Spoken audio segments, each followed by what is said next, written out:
एक साधना सांगितली ती म्हणजे अध्यात्म साधना, आणि ती अध्यात्म साधना जर जीवनामध्ये नाही केली तर तुमचा उद्धार तर होणार नाहीच नाही, पण संसारामध्ये सुख सुद्धा मिळू शकत नाही. अनेक लोक या सुखाच्या बाजाराचे शोध घेत आहेत, बाजारामध्ये सुख शोधण्याचा प्रयत्न करतायत, पण सुख मिळत नाही. याला कारण काय? आपलं चित्त जागेवर नाही, आपण धावपळ उगीच नाशिवंत वस्तू मागे पळत असतो. नाशिवंत वस्तू कोणती? हा संसार नाशिवंत आहे, आणि कितीही काही झालं तरी तुम्ही त्या संसारामागेच पळतायत, आणि त्याचीच धाव आहे. कारण आपण आपल्या जीवनामध्ये आपलं ध्येय ठरलेलं नाही, आपलं महत्व आपण कशाला दिलं पाहिजे ज्याला कळत नाही, त्यांच्या जीवनामध्ये दुःखच भोगावं लागतं. संसारात राहून कसं राहायचं? संसारात राहून संसारात असल्यासारखं नाही. संसारात तुम्ही आहात, संसारात तुम्ही संसारात नाही पाहिजे.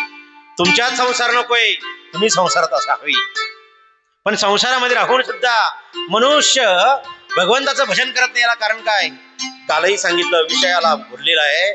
सुखाच्या आशेनं जीव प्रयत्न करतो, म्हणून आपल्याला कथा गोड लागत नाही, कथा आपल्या मनामध्ये उतरत नाही.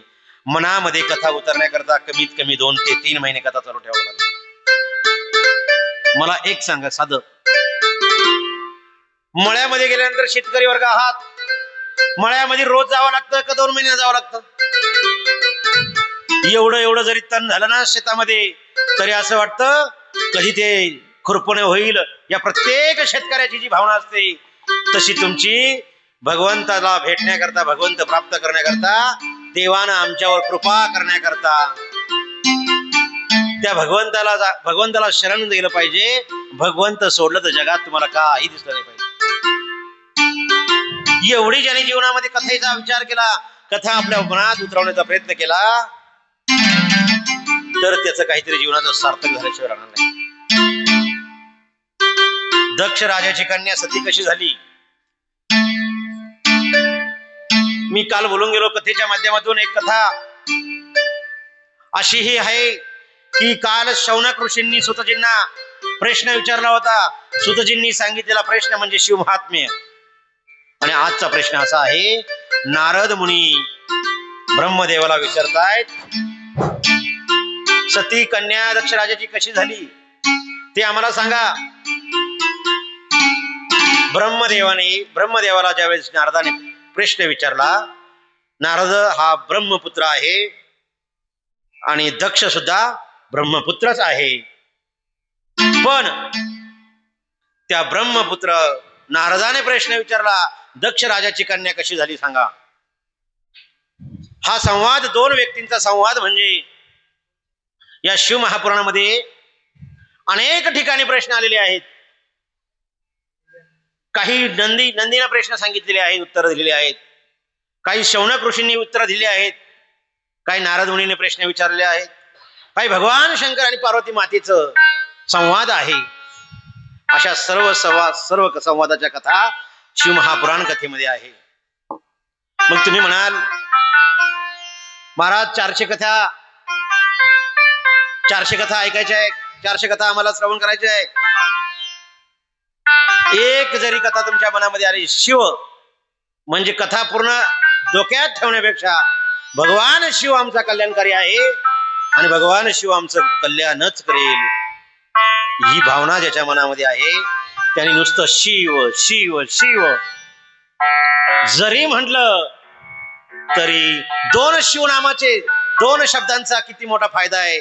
एका सुंदर अभंगामध्ये सांगितलंय, 2दा शिव जर म्हणलं, 1दा शिव म्हणलं तर काय पुण्य आहे, त्याचं उत्तर त्या अभंगाच्या द्वारे दिलेलं आहे. शिव शिवा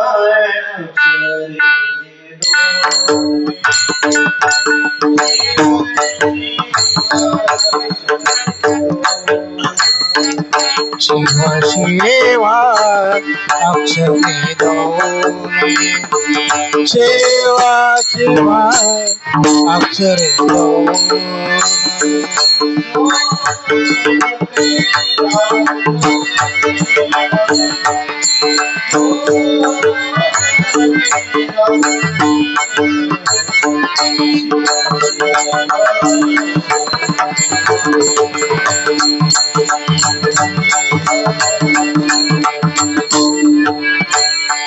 जो जपे रात्रांदेना जो जपे रात्रांदेना शिव शिवा अक्षर शिवा शिवा अक्षर दोन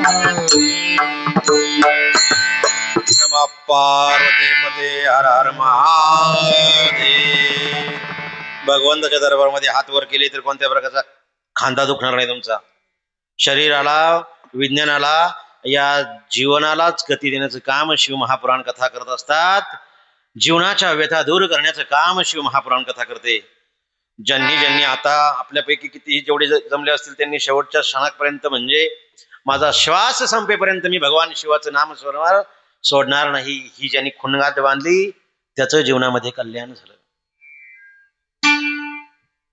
देवावरला विश्वासच सोडलाय तुमचा. खरं सांगू बरं, मला सांगा, तुम्ही अनेक प्रकारचे देव करतात. आता श्रावण सुरू झाला, भगवान शंकर. आता भाद्रपद लागला, गणपती. भाद्रपद संपल्यानंतर अश्विन, नवरात्र झाल्यानंतर कार्तिकीमध्ये दिवाळी, लक्ष्मीपूजा. डिसेंबर मध्ये गेलात तुमचे उपवास कोणते, मार्गशीर्षाचे. जानेवारी गेला मकर संक्रांत. 2 महिने नुसतं वानच वाटायचं काम चालू राहतं आपलं. देव किती देव करतात तुम्ही. देव करून काही उपयोग नाही. किती जास्त युट्यूबला कथा चालू आहे माझी, जबाबदारीने बोलतोय मी. भगवान शंकराचं स्मरण जर केलं तर काय होईल. आपल्या जीवनामध्ये कधीतरी स्वार्थ सोडूनच काम करत नाही आपण, म्हणून दुःख आहे आपल्याला. कधीतरी ते बाजूला जा. 100 लोक आहे ना, 100 लोकांनी जरी भगवान शिवाचं स्मरण केलं ना, रोज शिव श्री शिवाय नमस्तुभ्यम, श्री शिवाय नमस्तुभ्यम. ज्यांनी भाकरी केल्या असतील, आज भाकरी केल्या सगळ्यांनी, पण शिवाय कोणी म्हणलं असेल. किती गोड वर्णन आहे त्या शिवाय श्री शिवाय नमस्तुभ्यम. आणि आपल्या जीवनामध्ये एवढी भक्ती आहे देवाची, देवाला काहीच लागत नाही. काही न लगे एक भावाची कारण तुका म्हणे आणा विठोबाची. भगवंताचं नामचिंतन करण्याकरता काही लागत नाही. तुम्ही किती मोठ्या बंगल्यामध्ये राहता याला किंमत नाही. तुम्ही किती मध्ये झोपडीमध्ये राहता याला किंमत नाही. अरे मरायला लागते ना, ज्यावेळेस मरायचंय ना त्याच वेळेस तुमच्या अंगावर किती मीटरचा कपडा आहे हे कोणी बघत नाही. त्याला किती मीटर लागतोय मला अजून माहित नाही, पण जेवढा मीटर लागतो ना तेवढा फक्त सफेदच वापरतात. मग कितीही तुम्ही मखमली घातला, किती लिलांचा घातला, त्याला किंमत. मग जगामध्ये जर त्या कपड्याला किंमत नाही तर तुम्ही जगून काय करायचं. तर फक्त एक गोष्ट करायची, त्या भगवंताला स्मरण करायचंय. भगवंताचं नाम सोडलं तर जगात तुमचा उद्धार कोणी करणार.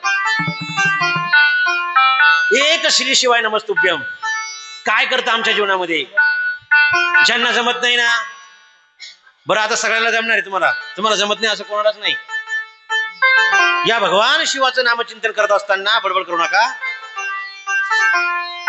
शिवाचं नामचिंतन करण्याकरता भगवान शिवाची साधना, कथा कीर्तन ऐकून तुम्ही आजपर्यंत खूप कथा कीर्तन ऐकली, पण त्या कथा कीर्तन ऐकत असताना आमच्या जीवनामध्ये काहीतरी बदल झालाय का. कितीही मोठी कथा केली, कितीही मोठी छोटी कथा केली, पण त्या कथेमध्ये आमचा उद्धार झालाय का. कधीतरी आम्ही त्या कीर्तनामध्ये गेल्यानंतर आमच्या जीवनामध्ये काहीतरी घेऊन आलोय का. अहो तुम्ही जरी स्मशानामध्ये जर गेलात ना, जळणाऱ्या प्रेताकडे पाहाईपर्यंत तुमच्या जीवनामध्ये टकटक राहती. आता काय करायचं आणि पाणी कोणी भरलं असेल का, ही जीवनामध्ये आपली कथा. ही कथा जोपर्यंत संपत नाही तोपर्यंत तुमच्या व्यथाच संपू शकत नाही. ही ताकद त्या कथेमध्ये. कधीतरी आपल्याला काहीतरी आउटपुट मिळेल, काहीतरी फायदा मिळेल, या भावनेनं प्रत्येकानं प्रेम करायला शिका. मग कुठं प्रेम करायचं, ते भगवंतावर प्रेम करा. जग तुमच्या प्रेमात पडणारे कधी, जोपर्यंत देव तुमच्या पाठीशी नाही तोपर्यंत. घरामध्ये किरामध्ये अर्धा किलो पावशेर साखर ज्यावेळेस आणायला लागते ना, त्या परिस्थिती त्या माणसाला विचारा काय परिस्थिती असते. जीवनामध्ये ज्यावेळेस एखादा प्रसंग वाईट येतो ना, त्यावेळेस आजूबाजूचे जवळचे नातेवाईक, प्रेमाचे भाऊबंद, चुलते, काके, भाऊ, बहीण, हे कोणीच कोणाचं नाही. मग जगामध्ये कोण तुमचं आहे. फक्त देव सोडला तर तुमच्या पाठीमागं नाही. तुझं सोडविना कोणी एक चक्रपाणी वाचून या. तुका म्हणे तुझं सोडविना कोणी एक चक्रपाणी वाचून या. आणि मग जगात तुमच्या फक्त शिवकथा का करते, तुमचं दुःखाचं निवारण करते. काय करायचं, एकच गोष्ट करायची. श्री शिवाय नमस्तुभ्यम ज्यांना म्हणायला जमत नसेल त्यांनी काय करायचं, युट्यूबला मोबाईलवर जायचं. श्री शिवाय नमस्तुभ्यम जप आहे, 1 तासाचा जप आहे. तो जप जरी ऐकला तरी श्रवण इंद्रिय तृप्त झाल्याशिवाय राहणार नाही. जगाची निंदा ऐकायची, जगाचे कानोशे घेऊन ऐकण्यापेक्षा त्यात पापच तयार होणार आहे. पण जगामध्ये आपला उद्धार करायचा असेल तर फक्त श्री शिवाय नमस्ते, एक षडाक्षरी ओम नमः शिवाय एवढा पंचाक्षरी मंत्र जीवनामध्ये उतरवण्याचा प्रयत्न करा. आपल्या जीवनाचं सोनच झाल्याशिवाय होणार नाही. हा एका दिवसात काहीच होणार नाही, पण एक दिवस झाल्याशिवाय राहणार नाही. ही ताकद त्या भगवान शिवामध्ये. भगवान शिव तुमच्याकडे बघत असताना काय बघते का? तुमच्या अंतःकरणामध्ये कोणाबद्दल मत्सर आहे, कोणाबद्दल मल आहे, कोणाबद्दल काम आहे, कोणाबद्दल क्रोध आहे. शुद्ध पाणी प्यायला आपण तयार आहे, पण शुद्ध अंतःकरण तयार करायला कोणीच तयार नाही. जगामध्ये आपल्या जवळून कोणी गेला तर त्याला नाव ठेवण्याची आपली पद्धत आहे. हे शुद्ध अंतःकरण जोपर्यंत होत नाही तोपर्यंत देव तुमच्या हृदयात येऊ शकत नाही. आणि चित्त करारे निर्मळ येऊन गोपाळ राहे तेथे. भगवान काय आपण ते अभंग आहे, देव काय बाजारचा भाजीपाला आहे. देव बाजारचा भाजीपाला नाही. 50 रुपयाला मेथी विकत होती, आता 5 रुपयाला कोणी खात नाही. एवढे मेथीचे बाजार बदलले. तुमचं आमचं काय घेऊन बसलात? तुमच्या खिशात ज्या दिवशी रुपया नाही त्या दिवशी तुम्हाला पुत्र विचारणार नाही. पण ज्या दिवशी तुमच्या भगवंताने कृपा करून तुमच्या आयुष्यात काहीतरी चंदन दिलं ना, तुमच्या जीवनामध्ये काहीतरी भरभराट झाली ना, त्या दिवशी 5 किलोमीटर किंवा 50 किलोमीटर अंतरावर जरी आपला एखादा 500 किलोमीटरवाला एखादा नातेवाईक असेल तर तो जवळ येतो. दादा कसं चाललंय तुमचं? आपण विचार करतो हा आपल्या काळात आपल्याला जेव्हा प्रसंग होता तेव्हाच कोणी नव्हतं. डोळ्यामध्ये जेव्हा पाणी येतं ना, आयुष्यामध्ये एखाद्याच्या बाजूला कोणी उभं असतं आणि डोळ्यामध्ये पाणी येतं, डोळ्यामध्ये ज्याच्या पाणी येतं ना त्याचं दुःख कोणीच पुसू शकत नाही. आणि त्याचं दुःख पुसणारा फक्त भगवानच आहे. तुम्ही जगाच्या पाठीवर कुठेही जा. एक सांगू, मन दुखलं, मन अंतकरण ज्याचं दुखलं ना, अंतकरण दुखलेल्या अंतकरणाला गोळी आजपर्यंत तयार झाली नाही. अनेक प्रकारचे मेडिकल आहे आपल्या सायन्स मध्ये, खूप मोठा बदल झालेला आहे. मनावर परिणाम करणारी आजपर्यंत कोणतीच गोळी तयार झालेली नाही. शिव महापुराणाच्या साक्षीने सांगतो, जगाच्या बाजारात जर अध्यात्म सारखी मनावर प्रभावी गोळी असेल तर जगात कोणतीच नाही, फक्त अध्यात्मशास्त्र. पूर्वीच्या काळी 25 वर्ष 30 वर्ष 40 वर्षापूर्वी श्रावण महिना होता तेव्हा पोथ्या लागायच्या. आता पोथ्या घरामध्ये आहे पण पोथ्या वाचायला कोणी तयार नाही. धर्मग्रंथ जोपर्यंत तुम्ही वाचत नाही, धर्मग्रंथ जोपर्यंत पाहत नाही तोपर्यंत तुमचं कल्याण नाही. आता आपल्या सुनेला जर पित्र घालायचे जरी म्हणले ना, सासऱ्याचे पित्र, तरी ती म्हणते नाकतोंड मोडते. म्हणजे विचार करा, ती म्हणते वाटाणा लावायचा आहे आणि तो घेवडा लावायचा आहे. अशा पद्धतीचं कारण सांगून आपण बायपास करण्याचा प्रयत्न करतो. ही आपली संस्कृती. जीवनामध्ये अध्यात्माशिवाय पर्याय नाही. कितीही मोठा रोग असू द्या, कितीही मोठा आजार असू द्या, तो बरा करण्याची ताकद भगवान शिवामध्ये आहे. तुम्हाला जर चेष्टा वाटत असेल, विश्वास बसत नसेल, तर उद्यापासून भगवान शिवाच्या मंदिरामध्ये जायचं. मंदिरामध्ये जात असताना कसे जाता तुम्ही सांगतो. आता सतीचरित्रामध्ये थोडे थोडे अष्टपैलू सांगायला लागतात, कारण की तुम्ही कथा सांगून कथा ऐकून काही ठेवणार नाही. पण भगवान शंकराच्या मंदिरामध्ये गेलात ना, जाताना कसं जायचं हे फार महत्वाचं आहे. पूर्वीच्या काळी मंदिरं होती, त्याला मंदिरांना चौकट होती, चौकट. त्या चौकटीमध्ये वाकून जावं लागतं. भगवान शंकराच्या कोणत्याही मंदिरामध्ये जात असताना पहिला भस्मकुंड पाहिजे. कोणत्याही मंदिरामध्ये जात असताना काय पाहिजे? भस्मकुंड पाहिजे. ज्या मंदिरामध्ये भस्मकुंड नाही, जबाबदारीने बोलतोय, ज्या ठिकाणी भस्मकुंड नाही त्या देवाचं एक तर भस्म बुजवलेलं असेल, पूर्वीच्या काळीचं मंदिर असेल 25-50 वर्षाचं, त्या ठिकाणी मंदिरामध्ये प्रवेश करत असताना कसा प्रवेश करायचा? भस्माचा हात बुडवायचा, भस्मामध्ये कपडा लावायचा आणि भस्मकुंडाचं दर्शन झालं का नंदी पुढं, नंदीचं दर्शन घ्यायचं. नंदीला बेल कोणी व्हायचा का व्हायचा नाही बेल माहिती तुम्हाला? मला आजपर्यंत कळलं नाही बरं का. म्हणजे शिवमहापुराण वाचता वाचता कधी अजून ऐकलं नाही, वाचलं नाही. नंदीच्या कानात अजून कोण काय काय सांगते हेच अजून आपल्याला कळलं नाही. काहींकडून असं ऐकलं की नंदीच्या कानात सांगितलं का भगवान शंकराला सांगून जातो. मग तुम्ही काय घरी जाणार राहता तिकडून? भगवान शंकराच्या मंदिरात जात असताना भगवान शंकराच्या नंदीच्या पायावर कधीही बेलपत्र व्हायचं नाही. का व्हायचं नाही? भगवान शंकराच्या त्या मंदिराच्या बाहेर नंदी असतो, नंदीवर तुम्ही बेलपत्र वाहतात, ते बेलपत्र उडून जातात आणि पायंदळी येतात. मग तुम्ही पाप करता का पुण्य करताय? तिथं फुल व्हायचं. मांगल्याचं प्रतीक म्हणजे वृषभध्वज आहे, धर्माचं प्रतीक म्हणजे नंदी आहे. आणि त्या नंदीला फुलाने मंगलमय प्रसंगामध्ये फुल व्हायचे असतात. बेलपत्र फक्त भगवान शिवालाच व्हायचं असतं. आता नंदीचं दर्शन झालं, पुढं काय? तुम्ही मंदिरात जाते नाही का? पुढं कोण राहत? नाही, गणपतीच्या अगोदर एक जण राहतो ना, कासवाचं दर्शन करायचं, नम्र व्हायचं तिथं. कासवाने सांगितलं, माझ्या जीवनामध्ये मी विषय इंद्रिय ताब्यात ठेवली, तुम्ही शिका. म्हणून कासवाकडून हे शिकून पुढे जायचं, गणपतीचं दर्शन घ्यायचं. गणपतीचं दर्शन गेल्यानंतर 5 पायऱ्या उतरायच्या. 5 कर्मेंद्रिय 5 ज्ञानेंद्रिय असतात. 5 कर्मेंद्रियांना बाजूला ठेवून मी पायऱ्या उतरतो, अशी भावना तयार झाली पाहिजे. म्हणून भगवान शिवाच्या मंदिरामध्ये जाताना वाकून जायचं असतं. मंदिरामध्ये गेलात, आता दर्शन कसं घेणार? दक्षिणेला पाठ आणि उत्तरेला तोंड पाहिजे. बरोबर बोलतोय ना मी? म्हणजे तुम्हाला माहिती ना, ह्या पूर्व पश्चिम बाजूला कधी दर्शन घ्यायचं नाही. दक्षिण बाजूला पाठ झाली पाहिजे आणि मुख हे उत्तर बाजूला झालं पाहिजे. एवढं बारीक दर्शन आहे. माझं तुमचं दर्शन सांगू का पुढं? माझं पूर्ण सांगू, मग तुमचं सांगतो. आता ते झालं का? आपण त्या मंदिरामध्ये दर्शन करत असताना पूजा, आता तुम्ही तिथे दर्शन केलं, दर्शन आधी करते पूजा आधी करते तुमच्याकडे. मी धरून आणल्यासारखं बसू नका, बोलत चला.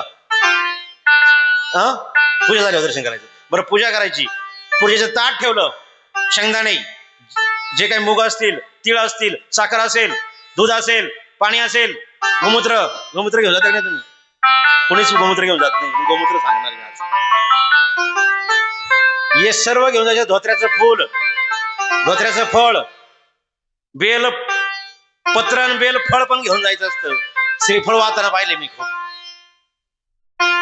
या कथेच्या माध्यमातून फक्त शिवपूजा जरी कळली तुम्हाला कशी करायची, एवढं तरी कळलेलं झालं शिवराला. आता ऐका, तुम्ही ताट ठेवलं, मांडी घालून बसलात, आता काय करता तुम्ही? गाई ना ती पूजा काय करतात?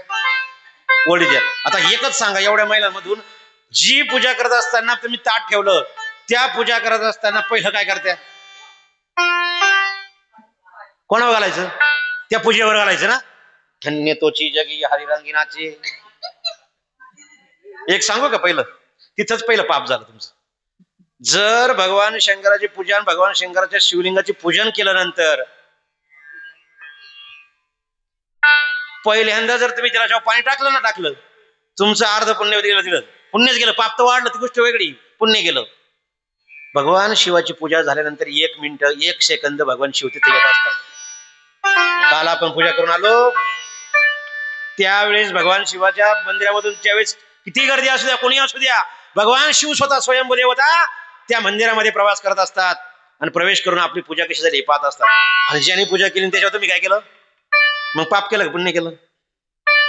आता ऐका, मग काय करायचं? पूजा सुरू करायच्या अगोदर 5 वेळा आचमन करायचं शिवलिंगाच्या बाजूला. आणि शिवलिंगाचं पूजन करायच्या अगोदर 5 वेळा आचमन करायचं. सर्व पूजा काढून घ्यायची व्यवस्थित पूजा काढून घेतल्यानंतर ती एका पात्रामध्ये घ्यायची. फुलं असतील, बेलपत्र असतील, जे काही फळं असतील, त्याच्यावर श्रीफळ असतात, केळं असतात, सफरचंद असतात, सर्व प्रकारची पूजा आहे ती सर्व घेऊन यायची घरी. कुठं यायची? ती एका पात्रामध्ये घेऊन यायची. मग आपली आता घेऊन येण्याच्या अगोदर तिला पूजा करा. पूजा करत असताना पहिलं स्वच्छ शिवलिंग धुवून काढा, गोमूत्राने, दुधाने, आणि हे सर्व टाकल्यानंतर शिवलिंग स्वच्छ धुतलं की ते पाणी धरायचं. ज्या मुलाला बोबडं बोलता येत असेल, ज्याला वाचा सिद्धी प्राप्त नसेल, ज्याची बुद्धी चालत नसेल, ते पाणी त्याला रोज पाजा. त्याला वाचा सिद्धी प्राप्त होण्याची ताकद शिवलिंगामध्ये. काही नास्तिकवादी लोक म्हणतात, काय गरज आहे भगवान शंकराच्या शिवलिंगावर दूध टाकण्याची? अरे, आमचा धर्म असा शिकवतो, दूध जरी टाकत असेल तरी आमचा भगवान आमच्यावर प्रसन्न आहे. ही ताकद आमच्या भगवान शिवाची आहे. मग काय पाहिजे तुम्हाला? ते पाणी धुवून आणायचं, ते पाणी धरून घ्यायचं, पूजा साईडला, पाणी साईडला, आणि मग आपलं पूजन करायचं. काय करायचं? आता श्रावण आला, श्रावण सोमवार आहे. कशाची मूठ आहे आता? कोणी कोणी पाहिली मूठ आजची, समोरची, यावरची, या त्या तांदळाची. तांदळाची मूठ ठेवायच्या अगोदर हळदी कुंकू, अक्षदा, मूठ, आणि मग आपण काय टाकायचं? मग तिथं कापूर टाकायचा. कापूर टाकल्यानंतर कापूर जाळून घ्यायचा. कापूर जाळल्यानंतर त्या ठिकाणी आरती म्हणून मग बाहेर पडायचं. कारण का? भगवान शिव तिथे आहे. आता बाहेर निघा. तांब्यामध्ये स्वच्छ असलेलं ते तीर्थ आहे आणि ते तीर्थ बाजूला ठेवायचं, पूजाही बाजूला ठेवायची. महिला मंडळीने कधीही त्या मंदिराला प्रदक्षिणा मारत असताना साष्टांग दंडवत कधी घालायचा नाही. साष्टांग दंडवत फक्त पुरुषांनीच घालायचा असतो. फक्त महिलांनी दर्शन करायचं आणि प्रदक्षिणा मारून घरी जायचं. नाहीतर काही काही महिला लोटांगणच घालते 2 तास तिथं. तर मंदिराला त्रास द्यायचा नाही आणि देवाला भार टाकायचा नाही. हे सगळं जबाबदारीने बोलतोय. हे सांगायची गरज आहे तुम्हाला. कथा ऐकून तुम्ही ध्यानात ठेवत नाही म्हणून सांगायची वेळ आली. मी प्लॅटफॉर्म बदलून घेतला ना. मी काय केलं, ठाणगावला जरी रस्ता खराब जरी असला तर आडवाडी मार्गी घेऊन आलोच ना तुमच्याकडे. तसं बायपास करून घेतलेलं आहे. म्हणून भगवान शंकराच्या मंदिरामध्ये जाते. आता तुम्हाला असे 2 कामं सांगितली. एक, तीर्थाचं काय करायचं सांगितलं, पूजा करायची काय करायचं सांगितलं, निर्माल्याचं काय करायचं एक सांगू. निर्माल्य मिक्सर मध्ये स्वच्छ धुवून घ्यायचं. धुवून घेताना मिक्सर मध्ये टाकायचं आणि त्याच्यात मिक्सर मध्ये ज्यूस करून तो रोज सगळ्यांना प्यायला द्यायचा. ज्यांना ज्यांना वाटत ना आज काही चुकीचं आहे, त्यांनी ते सर्व जमा करून ठेवायचं. आणि ते जमा करून ज्यांना करायचं नाही त्यांनी काय करायचं, त्यांना ज्यूस करायचा. मी ठाणगावला कायमच आहे. ज्यांनी केलं त्यांचे कॉन्टॅक्ट नंबर पण आहे. आता तो ज्यूस मला द्यायचा. 500 रुपयाला वाटली. माझ्याकडे काय पाहत्या, त्याची 500 रुपयाची किंमत आहे. 500 रुपयाची किंमत काय नीटला जरा ऐका. टीबी सारख्या, कॅन्सर सारख्या आजारावर उपयुक्त असणारा तो ज्यूस आहे. तो ज्यूस जो 25 दिवस पिईल ना, त्याच्या जीवनामध्ये कधीच उष्णता होणार नाही. ही ताकद त्या भगवान शिवाच्या निर्माल्यामध्ये आहे. कारण की भगवान किती मिनिटं येतात तिथं? 1 मिनिट जरी आले आणि 1 सेकंद जरी आले तरी भगवान शिव आपल्यावर कृपा केल्याशिवाय राहणार नाही. आणि तुमचा भाव शुद्ध असावा. कोणीही त्याची तिरस्कार करायचा नाही. त्या निर्माल्याचा तिरस्कार करणाऱ्या माणसाला पापापासून सुटका नाही, नरक यातनाच भोगावे लागतील. श्री शिवाय नमस्तुभ्यं. श्री शिवाय. श्री शिवाय श्री शिवाय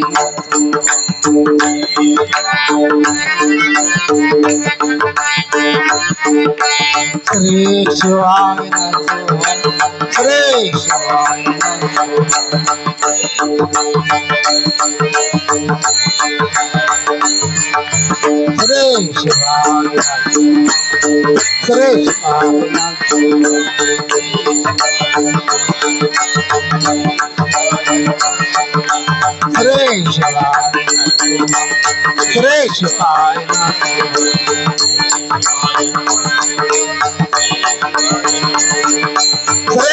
शिवाय श्री शिवाय श्री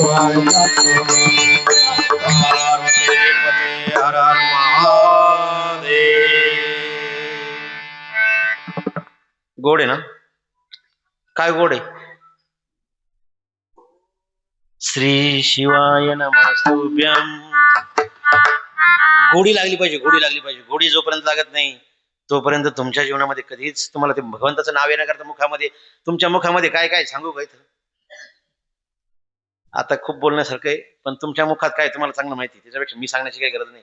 मी फार लहान आहे. तुमच्या चरणावर पुन्हा एकदा नतमस्तक होऊन, कारण की कथेला आल्यानंतर श्रोते हे आमचे देव आहेत. देव स्वरूप श्रोते आहेत. म्हणून या श्रोत्यांच्या कानात नतमस्तक होणं गरजेचं आहे. या मृत्यू लोकामध्ये भगवान शिवाची अशी पूजा करायला पाहिजे. आणि मग त्या ब्रह्मदेवाला विचारलं कोणी, मी कथेवर परत पुन्हा येणार, तुम्हाला करंट देऊन गेलो फक्त. आता करंट दिलेला आहे. आता तुम्ही जागेवर आले, ऐकण्याच्या मनस्थितीत झाले. आतापर्यंत तुम्ही घरामध्येच होते, आता घरातून बाहेर आले. त्या ब्रह्मदेवाला प्रश्न विचारा. नारदाने नारद म्हणतोय, दक्ष राजाची कन्या कशी सती सांगा.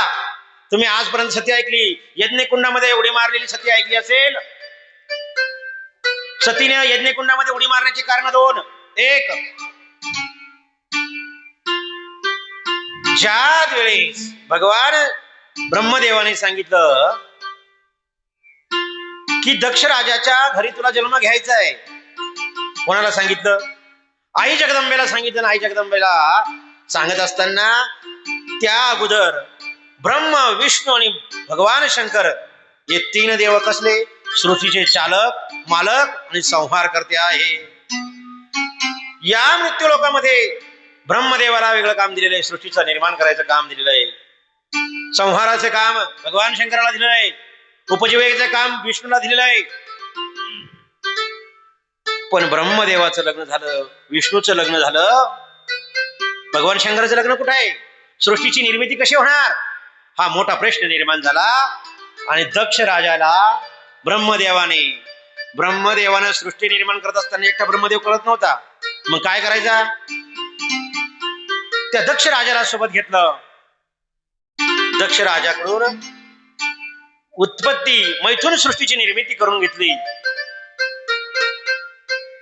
आणि त्या सृष्टीची निर्मिती करत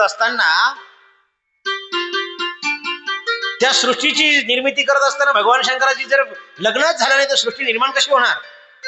पतीशिवाय पत्नी अधुरी आहे आणि पत्नीशिवाय पती अधुरा आहे आणि दोघांशिवाय संसारही अधुराच आहे. तुम्हाला वाटतंय काय जर नवरा असतो एकटा संसार होईल? तुमचं काय म्हणणं आहे? नवऱ्याने एकट्याने संसार होईल का? शिंदे काय वाटतं तुम्हाला? एकटा नवरा जरी असला तरी त्याला संसार होणार नाही, एकटी पत्नी असली तरी संसार होणार नाही. मग काय करायचं? दोघांचं समीकरण जोपर्यंत बनत नाही, चंद्र तिथे चंद्रिका, शंभू तिथे अंबिका, म्हणजे जिथे शंभू आहे तिथे अंबिका लागेल, चंद्र तिथे चंद्रिका लागेल. मग जर सृष्टीचा चालक जर त्या पती पत्नी शिवाय नाही तर आपला आमच्या जीवनामध्ये काय? म्हणून कधीच एक गोष्ट ध्यानात ठेवा, कथेच्या माध्यमातून 50 वर्ष वय झालं आपल्या सगळ्यांचं, आता इथं बसलेल्यांचं. माझं नाही झालं, तुमचं झालं. 50 वर्ष झालं आता म्हणू नका. काय अजूनही 50 वर्ष झाले तरी भांडणं काय संपत नाही. आणि भांडणं केल्याशिवाय तुम्ही राहत नाही. आणि त्या संसारामध्ये परत त्यांना टोपरी देऊ नका. काय असतं? पुरुष हा जबाबदार व्यक्ती असतो, त्याच्यावर पुन्हा एकदा लांछनास्पद बोलून किंवा त्याला अपमानित करून काही मिळत नाही. जगाच्या बाजारात एक गोष्ट तुम्हाला काल सांगितली, बायको म्हणजे कोणती, पत्नी म्हणजे कोणती आणि पतिव्रता म्हणजे कोणती. हात जोडून विनंती माऊल्यांनो, पतीला अपशब्द आणि ब्र शब्द बोलणाऱ्या व्यक्तीच्या आयुष्यात गडगंज संपत्ती असू द्या, 5 मजली बिल्डिंग असू द्या, पण जर तुम्ही तुमच्या पतीचा अपमान तुमच्या घरामध्ये जर करतायत ना, सर्वात मोठा दोष तुमच्या वास्तूला लागतो आणि तुमच्या आयुष्याला लागतो. याचा पुरावा काय? तुम्ही भांडणं झाल्यानंतर जीवनामध्ये ते दिवस 2-4 दिवस बघा कसे असतात. सुतक पडल्यासारखं वाटतं घरामध्ये. कारण की आपल्याला भांडायची सवय राहते आणि त्यांना गप्प बसायची सवय राहते. ते गप्पच बसून कवर बसणार गप्पर, ते गप्प बसून म्हणते भाकर भेटणार नाही, आता चला ढाब्यावर. पर्याय का त्यांना दुसरा? नाहीच काय मिळालं तर वडापाव तर खातीलच. तुमचा तोटा आहे.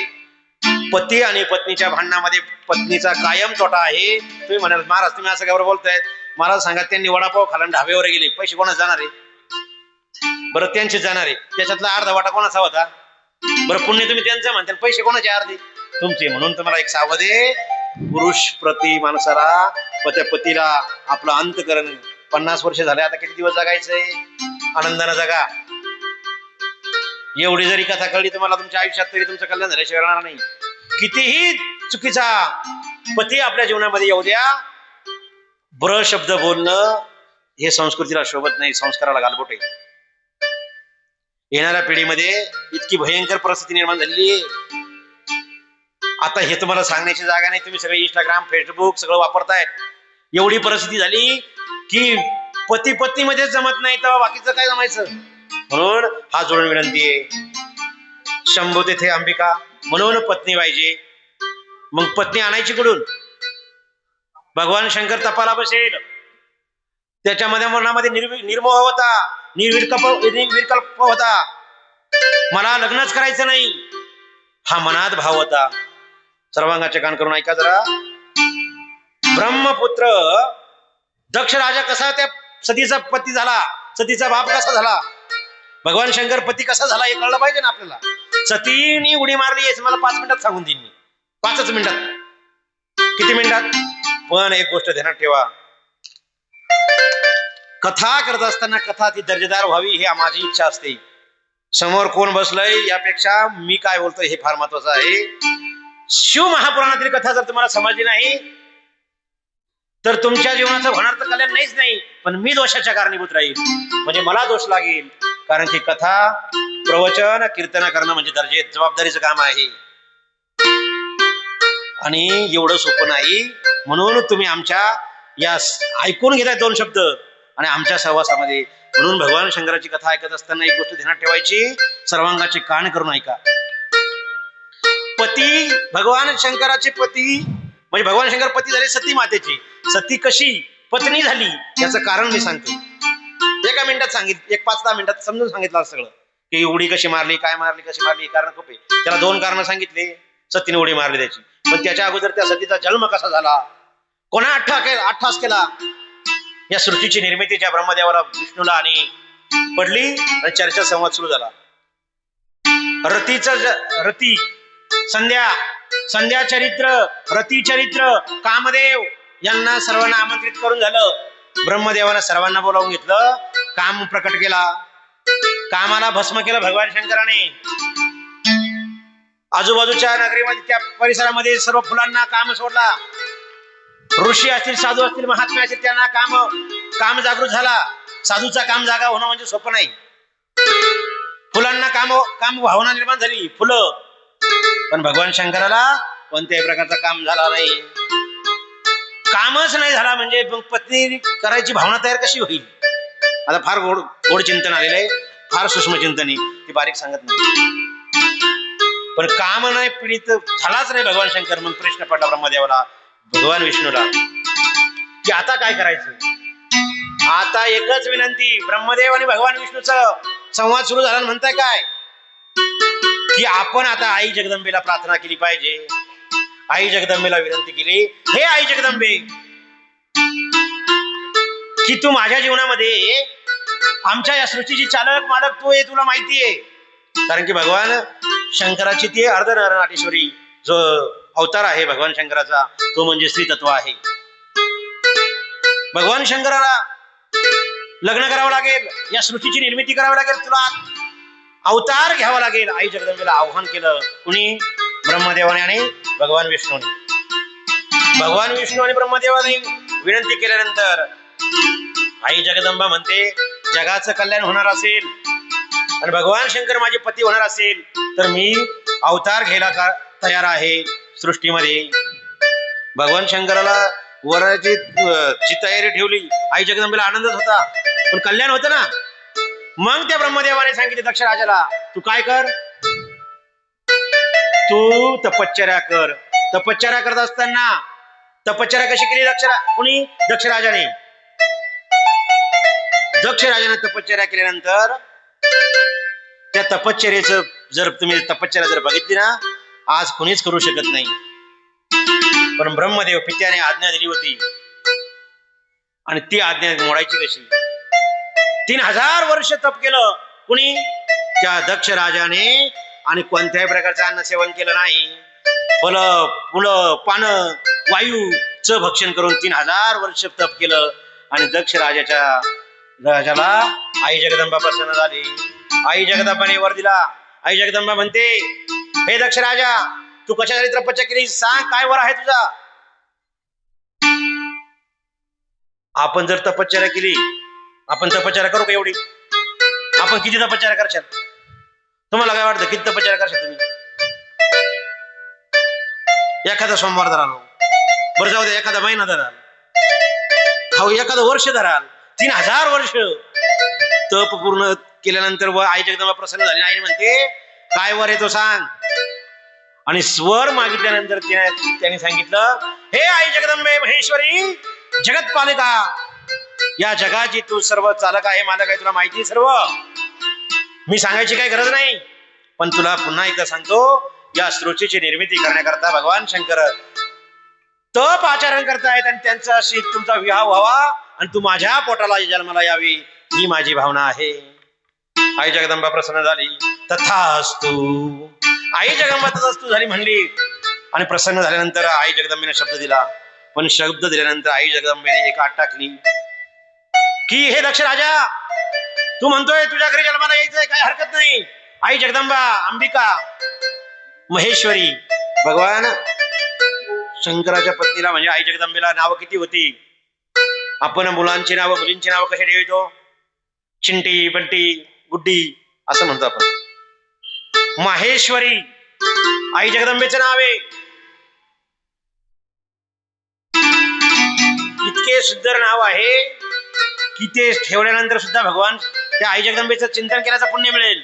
म्हणून जुने लोक पांडुरंग, तुकाराम असे नावं ठेवित होते. आणि आपण नावं ठेवतो आता सांगितले पुन्हा एकदा, सांगायची आता जागा नाही. म्हणून त्या आई जगदंबेनं प्रसन्न झाल्यानंतर सांगितलं, दक्ष राजा, मी जन्माला तुझ्या घरी जन्माला येईल, काही हरकत नाही. पण माझा तुझ्या दरबारामध्ये किंवा तुझ्याकडून काही अपमान झाला तर मी माझ्या स्वशरीराचा काय करील? त्याग करीन.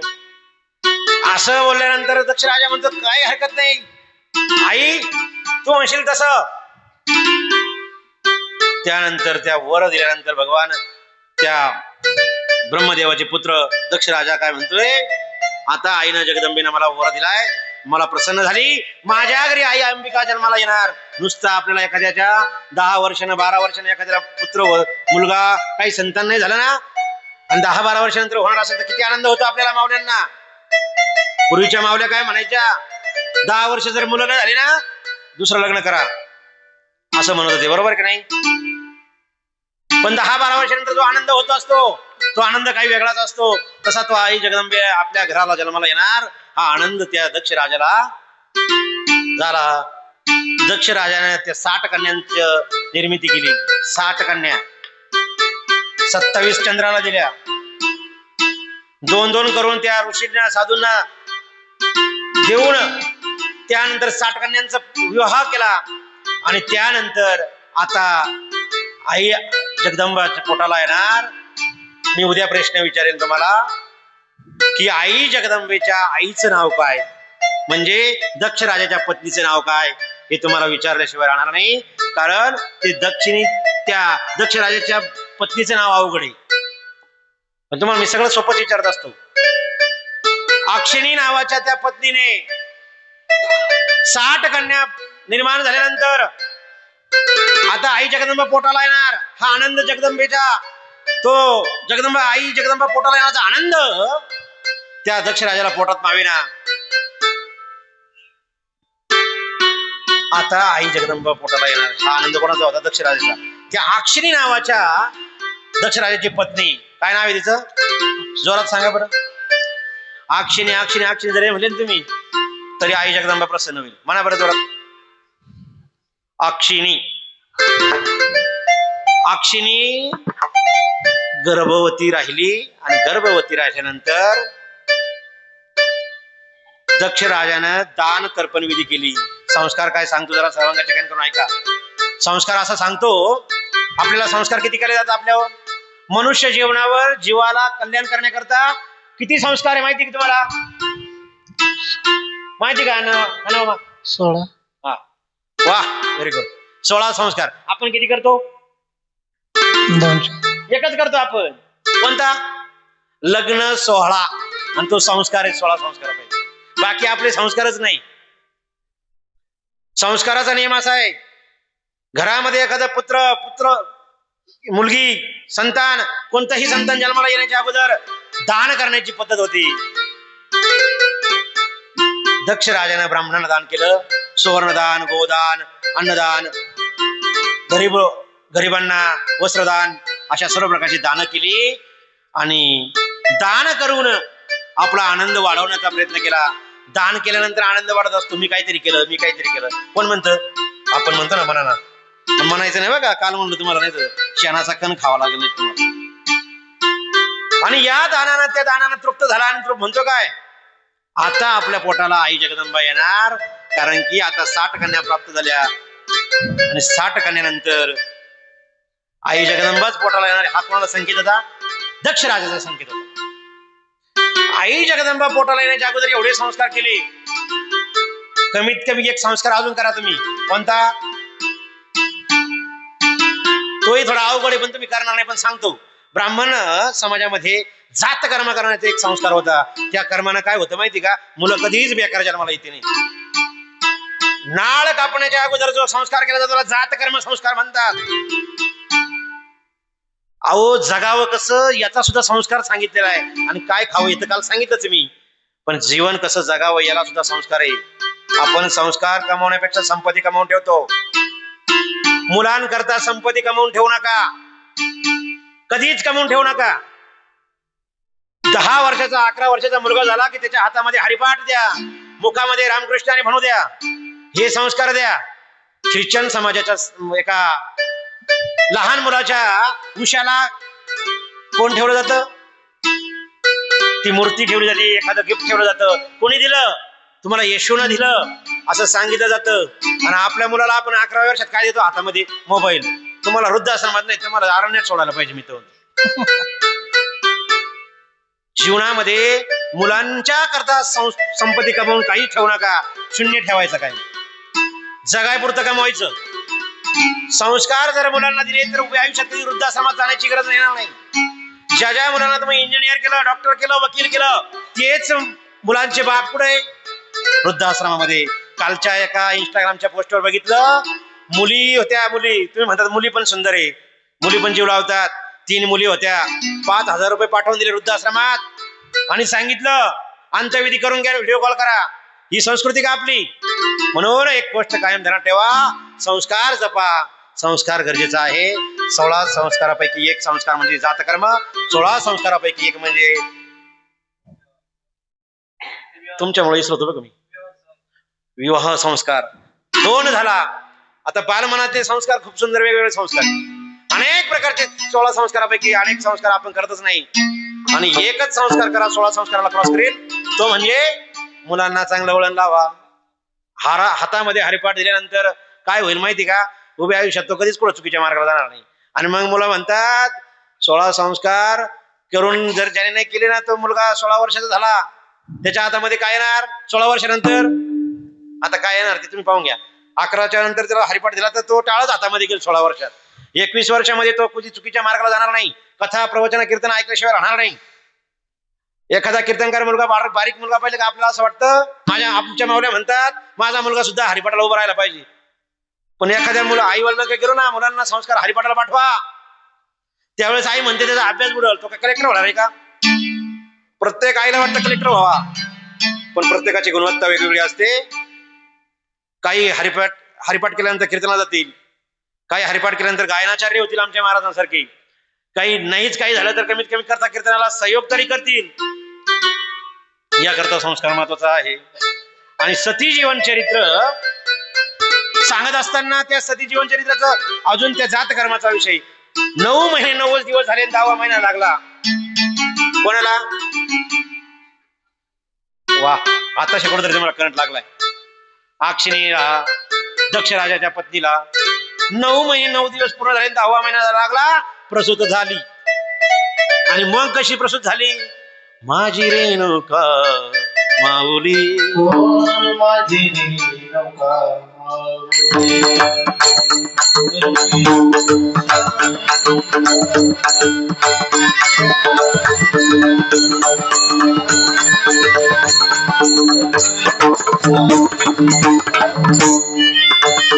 माझी रेणुका माऊली, वृक्षाची सावली. माझी रेणुका माऊली, वृक्षाची सावली.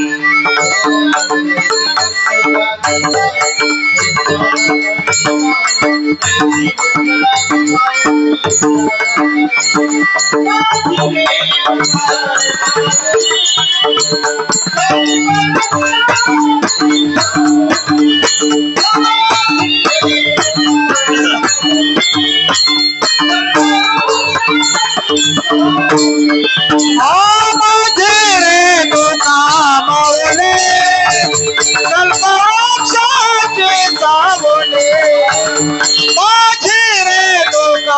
मावले कल्पवृक्षाची सावले पार्वती पते हर हर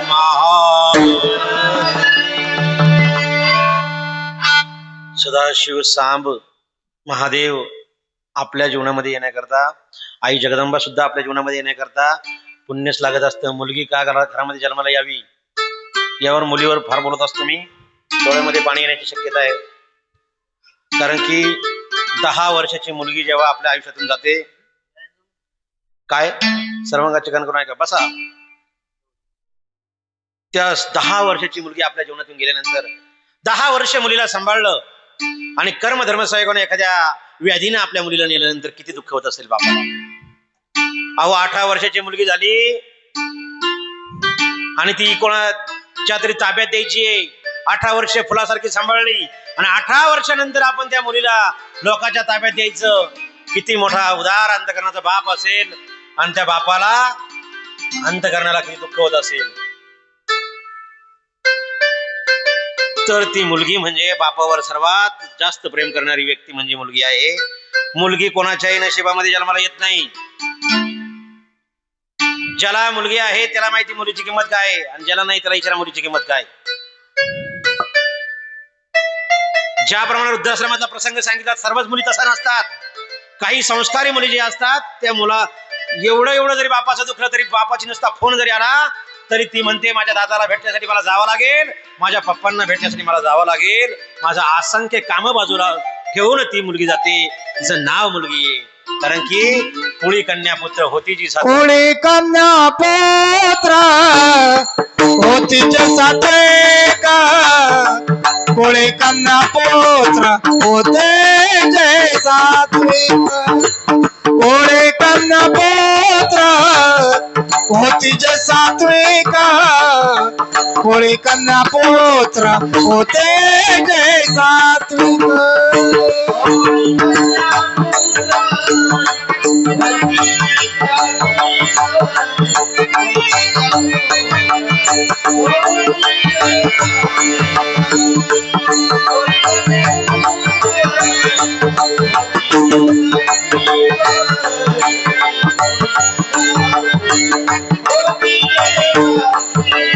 कयाचा हारिक वाटे देवा कयाचा हारिक वाटे देवा कयाचा हारिक वाटे देवा कयाचा हारिक वाटे देवा कयाचा हारिक वाटे देवा कयाचा हारिक वाट देवा कोळे कन्या पुत्र होते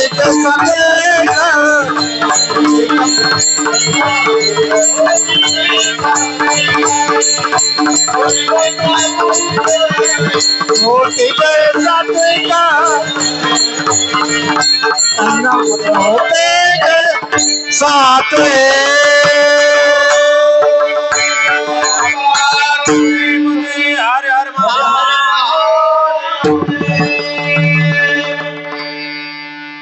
मला ही मुलगी सांगायच्या अगोदर इथपर्यंत आणून सोडायचं होतं. कारण की हे प्रमाण कोळी कन्यापुत्राला द्यायचं होतं अण्णांना, म्हणून थांबलो होतं. एकदा जोरदार टाळ्या वाजवा त्यासाठी. कारण की ज्यांना गायनाचं किंवा भजनाचं वेड आहे त्या लोकांना, ते लोक म्हणजे ज्यांना वेळ असतं ना, जे वेड्या म्हणजे भजनामध्ये जे वेळे होतात त्यांना काहीच राहत नाही, भान राहत नाही. कारण की त्यांना आमंत्रण देण्याची सुद्धा गरज राहत नाही. नानांनी अण्णांनी खूप सुंदर प्रमाण दिले, आनंद वाटला. आणि कोळी कन्यापुत्र होती जी सात्विक, कुळामध्ये मुलगी जन्माला येण्याकरता पुण्यच लागत असतं. म्हणून एवढा 3000 वर्ष उपतप केलं होतं. काहींना 3 मुलं 4 मुलं पण मुलगी नाही. अहो मुलगी नाही जाऊ द्या, बहीण सुद्धा नाही काहींना, बहीण नाही जाऊ द्या, आत्या सुद्धा नाही काहींना. म्हणजे विचार करा, एखाद्या नवरा बायकोचं भांडण झालं, ही का सांगायची वेळ आली माहिती का? काय का बहीण पाहिजे, का मुलगी पाहिजे आणि का आत्या पाहिजे ते सांगतो. आत्या म्हणजे आत्या, तुम्हाला कळलं का? आत्या आत्या आत्या जीवनामध्ये का पाहिजे, मुलगी जन्मामध्ये का पाहिजे आणि बहीण जीवनामध्ये का पाहिजे? जरा सर्वांगाचे कान करून ऐका.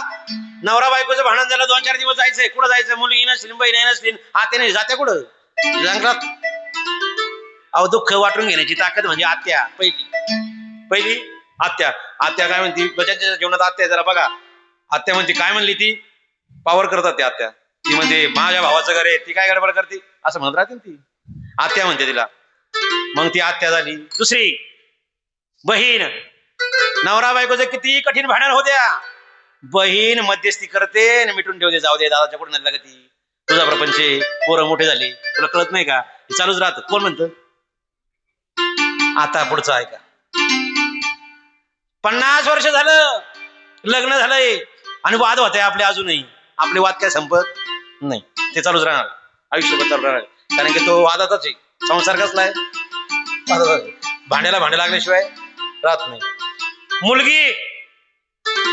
मुलगी सासरला गेली, तिला 2 मुलं झाले, तरी आपले वाद संपत नाही. आणि नवरा बायकोचं भांडण झाल्यानंतर दादा फोन करतो, कोणालाच फोन करत नाही. पहिला फोन कोण राहत मध्ये, बापाचा. डोळ्यामध्ये पाणी, अंगाला काटा येतं माझ्या.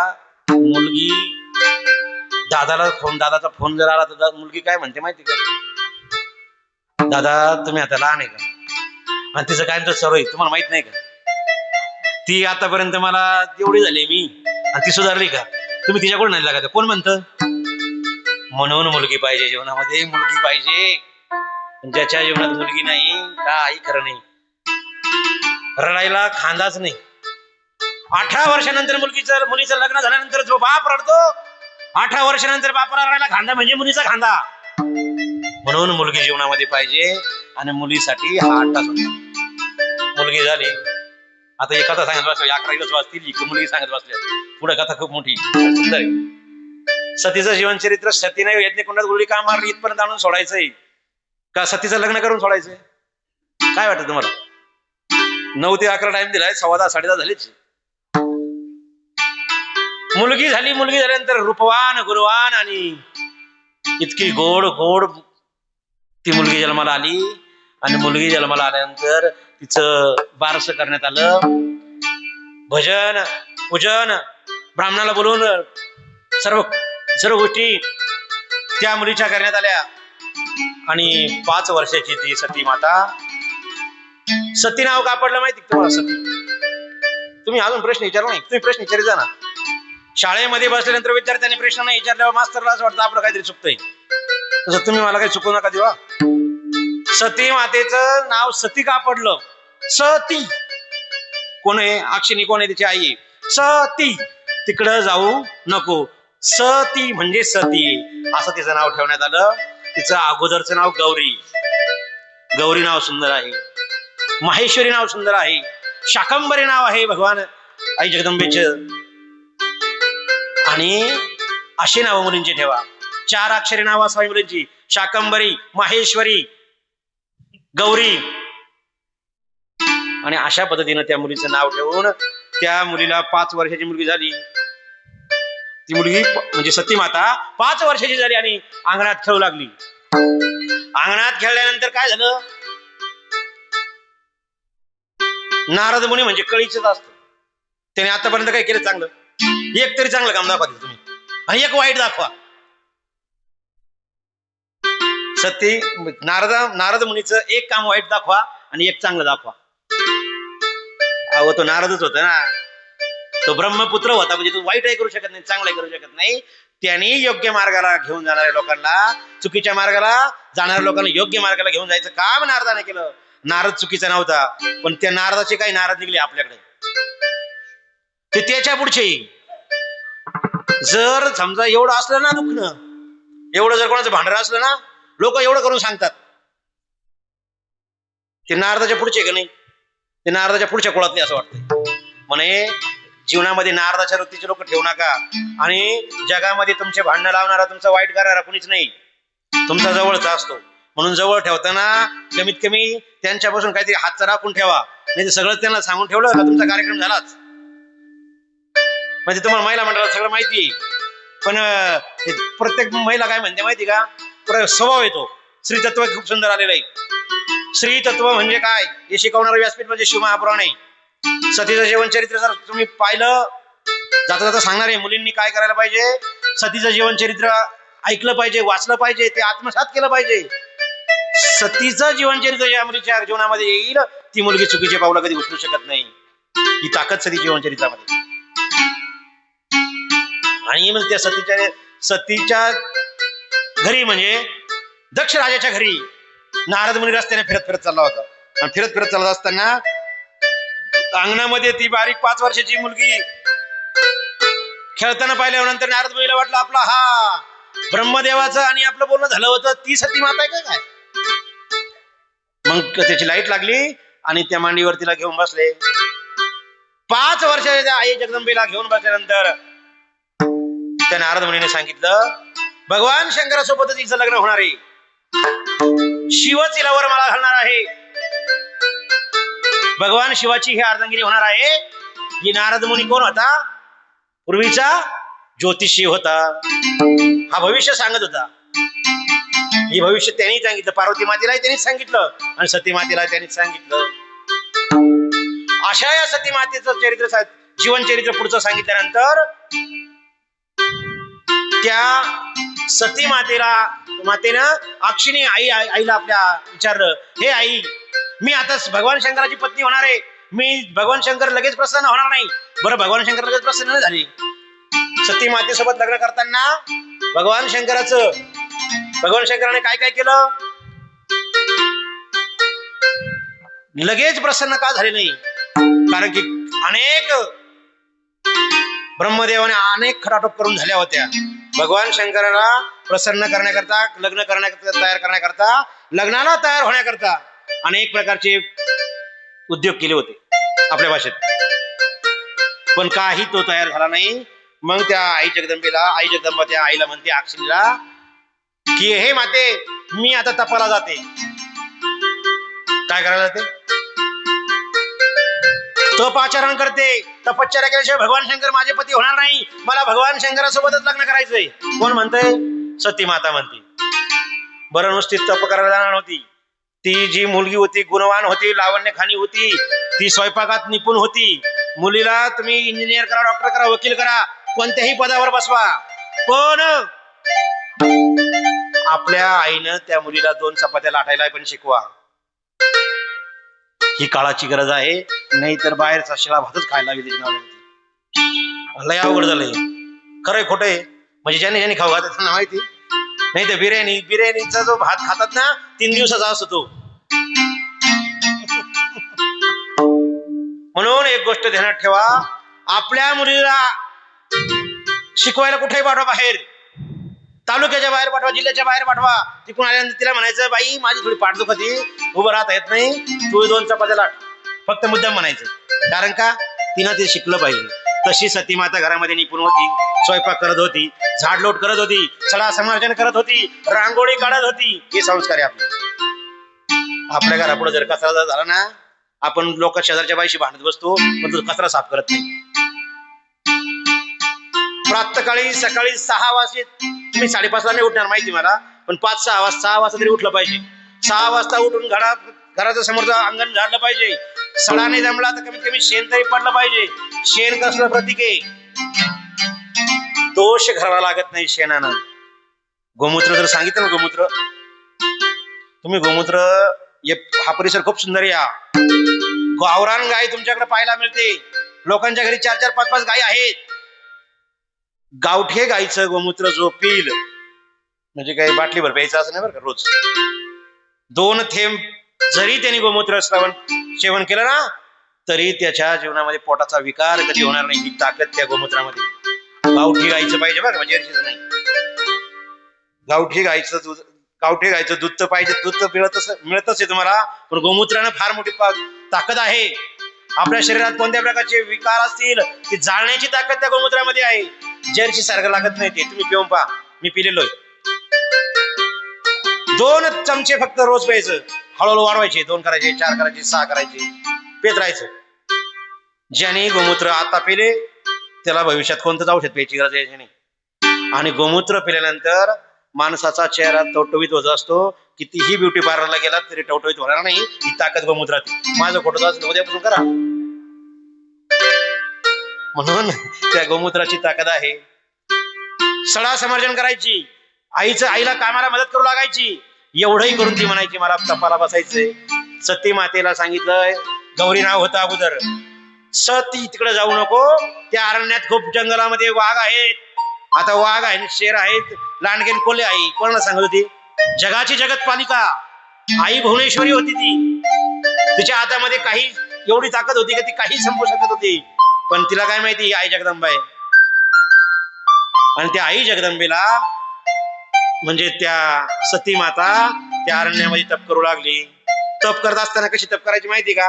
मला भगवान शंकर पती मिळावं. तुम्ही आतापर्यंत पशुपती नावाचं व्रत ऐकलं असेल, नंदाव्रत नावाचं व्रत ऐकलं कुणी? हात वर करा. नंदाव्रत नाही ऐकलं? आता श्री कृष्ण गोविंद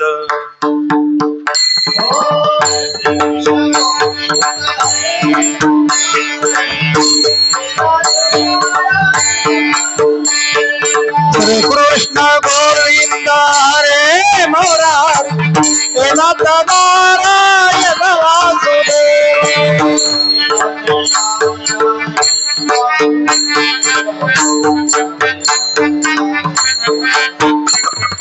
हे नाथ नारायण वासुदेवा, हे नाथ नारायण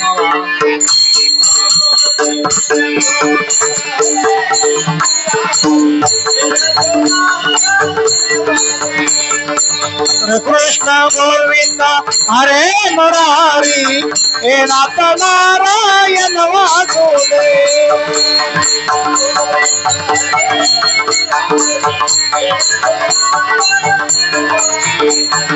श्री कृष्ण गोविंद हरे मुरारी हे नाथ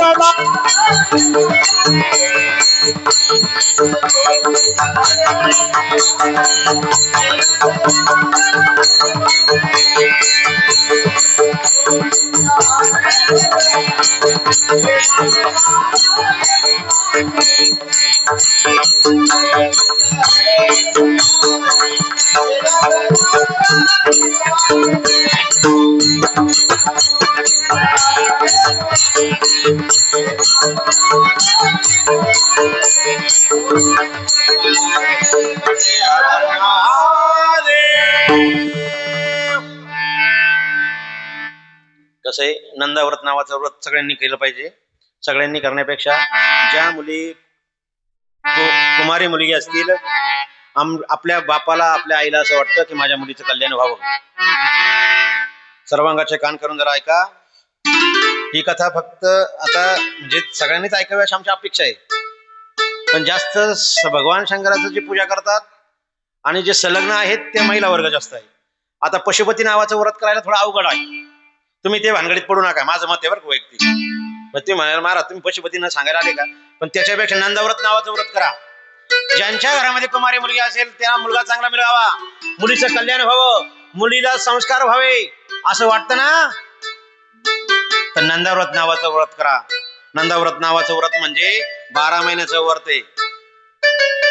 पशुपती पण 12 महिन्याचे, पण एवढा कठीण प्रसंग नाही इकडं कठीण नाही आणि सोपं आहे. नंदाव्रत नावाचं व्रत करायचं.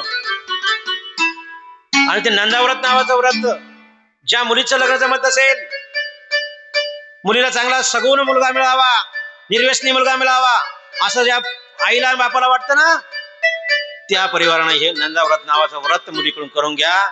मुलीला समजून सांगा, करून घ्या म्हणजे बळजबरी करून घेऊ नका. काही काही ठिकाणी पाहिलं, कर येतो वाच वाच, कशाला वाच, त्याचा भाव नाही काय नाही, वाच कशाला वाच. एक सांगू तुम्हाला, जर एखाद्या गोष्टीचं तुम्हाला ज्ञान नसेल ना, ती करूच नाही. आपलं मत सोपं आहे, मोकळं आहे. काय वाटतं, एखाद्याला बळजबरीनं इथं बांधून आणलेलं त्याला कोणत्याही प्रकारचं पुण्य मिळणार नाही, पापही होणार नाही. मग तो कसा आहे माहिती का, ज्याला मला आला काय मी ते नव्हतं म्हणणार. तुम्ही हुशार आहे जास्त, हे 2 दिवस जास्त हुशार झाले. म्हणून जीवनामध्ये आल्यानंतर ते नंदाव्रत नावाचं व्रत ऐका. ती सती माता काय करायची, व्रत करत असताना मार्गशीर्ष महिना पवित्र महिना सांगितलेला आहे. 12 महिन्यातलं पुण्य मिळण्याची ताकद कशामध्ये?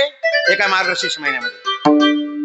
कृष्ण अष्टमीला तीळ, जव, तांदूळ, घृत, दीप आरती करायची भगवान शंकराची. बरं, भगवान शंकराची करायची म्हणजे मंदिर नव्हतं तिथं. सर्वात श्रेष्ठ मानलं जाणारं एकमेव शिवलिंग म्हणजे कोणतं शिवलिंग आहे? हा, सर्वात श्रेष्ठ कोणतं आहे? शिवलिंगाचे प्रकार किती माहिती तुम्हाला? तुम्हाला काहीच माहित नाही. कोणतं? पाऱ्याचं. सर्वात श्रेष्ठ गुणकारी आणि फल देणारं श्रेष्ठ जे शिवलिंग असेल ते म्हणजे पार्थिव शिवलिंग आहे. मातीचं आणि वाळूचं शिवलिंग. अरण्यामध्ये काही तिकडे मंदिर होतं का? तुम्ही म्हणाल मंदिर होतं तिकडे. शिवलिंग तयार करायचं आणि मार्गशीर्ष महिन्यामध्ये कृष्ण अष्टमीला पुन्हा पुन्हा सांगतो जरा आणि ऐका. तीळ, जव, तांदूळ, घृत, दीप एवढं सर्व घेऊन ती पूजा करायची मार्गशीर्ष महिन्यामध्ये एकही दिवस न टळता. पौष शुद्ध सप्तमीला रात्री समय जागरण करायचं. सकाळी नदीमध्ये स्नान करायचं. ओल्या वस्त्री शिवलिंग तयार करायचं आणि पूजन करायचं. एवढी तिची काय होती? तपश्चर्या होती. भगवान शिव कोणाच्या आयुष्यात येत नाही. ओल्या वस्त्राशी जाऊन तीरावर जाऊन शंकराची पूजा करायची. म्हणजे पूर्वीच्या काळी नदीच्या तीरावर करायची. पण ज्या ठिकाणी उपलब्धता असेल त्या ठिकाणी तुम्ही शिवलिंग तयार करा. आजही घरामध्ये मातीचं तुमच्या दगडाचं असतं, चिनी मातीचं असतं, कोणत्या ना कोणत्या प्रकारचं शिवलिंग असतं. त्याही पेक्षा पाट घ्यायचा आणि पाटावर उद्या जमल का आपल्याला? करायचं का उद्या शिवलिंग सगळ्यांनी? पाटावर आणायला करून तुमची तयारी ठेवा. नुसतं मी एकटा येतो, तुम्ही येत नाही. शिवलिंग पाट घरामध्ये काय करायचं? पाट घ्यायचं, पाटावर शिवलिंग करायचं आणि त्याची पूजा करायची रोज. दर आमोशाला ते शिवलिंग बदलून टाकायचं, नवं करायचं. एवढं बारीक सांगायला प्रदीप मी सगळं सांगत युट्यूब सर्व महाराज. आणि त्या शिवलिंगाचं पूजन करायची. माघी पौर्णिमा म्हणतो आपण तिला. त्या पौर्णिमेला त्याच पद्धतीने रात्री जागरण करायचं, शिवलिंगाचं पूजन करायचं आणि तिला भीती वाटत नव्हती कारण आई जगदंबा होती. फाल्गुन चतुर्दशीला चतुर्दशी वेगळी आणि चतुर्थी वेगळी. कॅलेंडर जरा पाच झाला. चतुर्दशी पंचांगण हे बघत असताना चतुर्दशी आणि चतुर्थी पाच झाला. रात्री जागरण करायचं. बेलाच्या फळानं पूजा करायची शिवलिंगाची. मी बोललो ना मगाशी बेलाचं फळ एवढं महत्वाचं आहे. बेलाचं फळ वेळ मिळाला तर नक्की सांगायचा प्रयत्न करेन किती महत्वाचं आहे बेलाचं फळ. आणि फाल्गुन महिन्यातील सर्व रात्री जागरण करायची. चैत्र शुद्ध चतुर्दशीला दीपाचं पूजन करायची. रात्रभर जागरण करायची आणि पळस आणि दावण्यांना पूजन करायचं. पळस माहिती तुम्हाला? पळसाला पानं किती? कुठे गेले हो? कोकणा जरी गेले तरी आणि रामनगरला गेले तरी पळसाला पानं 3च. दावणा माहिती तुम्हाला? ते दावणीने पूजन करायचं. वैशाख शुद्ध तृतीया तिळाचा आहार करायची. घरी तिळाचा स्वयंपाक करायची. वैशाख शुद्ध म्हणजे उन्हाळ्यात. म्हणजे कोणता महिना? मे महिना. त्याच्यात ऊन असतं. तिळ हे थंडीचे प्रतीक आहे. त्याच्यामुळे तो काय करायचा? त्या तिळाचा भगवान आई जगदंबा काय करायची? त्या तिळाचा आहार सेवन करायची. तिळाची लाडू, तिळाचं जेवण, तिळामध्ये त्या जेवणामध्ये तिळ टाकायची, तिळाचा भात. आणि अशी आराधना ती जगदंबा करत होती. ज्येष्ठ पौर्णिमेला मालतीची फुलं माहिती तुम्हाला? बर, तो महिना पूजा करायची. मालतीचे फुलं आणून पूजा करायची. भगवान शंकरला काय काय प्रिय? धोत्र्याचं फळ, धोत्र्याचं फुल, बेलाचं पत्र, बेलाचं फळ. अजून काय प्रिय?